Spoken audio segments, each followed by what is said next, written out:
कल्याण पूर्वेमध्ये एक धक्कादायक घटना समोर आली आहे।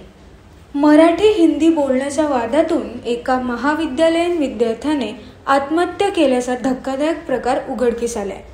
अर्णव खैरे असे आत्महत्या केलेल्या विद्यार्थ्याचे नाव असून मुलुंडला कॉलेजला जाताना ट्रेनमध्ये धक्का लागल्यावरून मराठी हिंदी बोलण्यावरून वाद झाला।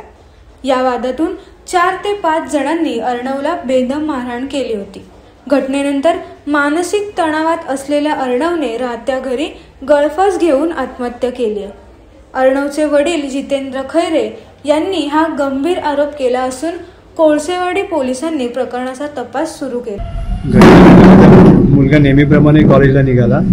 सकाळी ट्रेनमध्ये बसून जात असताना त्याला ट्रेनमध्ये धक्काबुक्की लागत होती। तर समोर त्याचा एक हिंदी भाषिक होता। आता तो कुठला होता ते मी असं सांगू शकत नाही की तो यूपीचाच होता की कुठला होता। तो समजून गेला असेल त्याच्या कदाचित राहणीमानावरून, म्हणून तो बोलला की तो हिंदी भाषिक मुलगा होता। आणि त्याला मी सांगितलं माझ्यावर धक्का येतोय, म्हणून तो त्याला हिंदीतून त्यांनी सांगितलं की भाई थोडा आगे धक्का दो, मेरे ऊपर धक्का आ रहा है।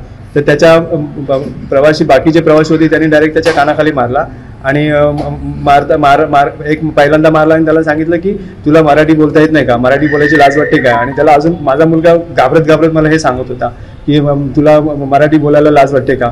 आणि मी त्याला परत विचारलं की तुला काय भरपूर मारलं का।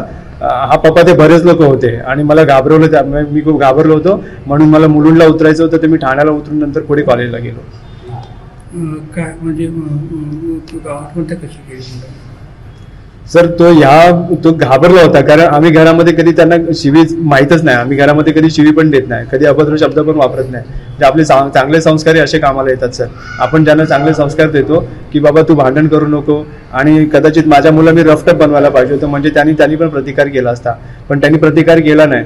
तो बोलला की, आणि मम्मीला पण त्यांनी सांगितले मम्मी मला वाढवायचं नव्हतं, म्हणून मी गपचूप तिकडने निघालो आणि मी ठाण्याला उतरलो। आणि ठाण्याला उतरून पुन्हा तो मुलुंडला कॉलेजला गेलो। पोलिसांना, आपल्या कोळसेवाडी पोलिसांना आम्ही तक्रार केलेली आहे आणि आम्हाला त्यांच्यावर भरोसा आहे। ते त्यांचं इन्व्हेस्टिगेशन त्यांच्या पद्धतीने। काय तुम्ही मेसेज देणार लोकांना? मेसेज मी हाच देणार की आता ह्या भाषेवरनं वाद होणं, मी काय पॉलिटिकल नाही आहे, मला काय पॉलिटिकल पार्टीची मला काय घेणं देणं पण नाही आहे। फक्त एवढंच सांगेन की असले प्रकार पुन्हा घडू नयेत, बस मला एवढंच बोलायचं आहे। माझा मुलगा ते गेला, माझा मुलगा परत आता येणार नाहीये, पण असल्या वादातून असले प्रकार पुन्हा घडू नयेत आणि पुढचे असेच प्रकार घडत असतील तर ते वाचावेत, इतर लोकांचे प्राण वाचावेत, एवढीच माझी।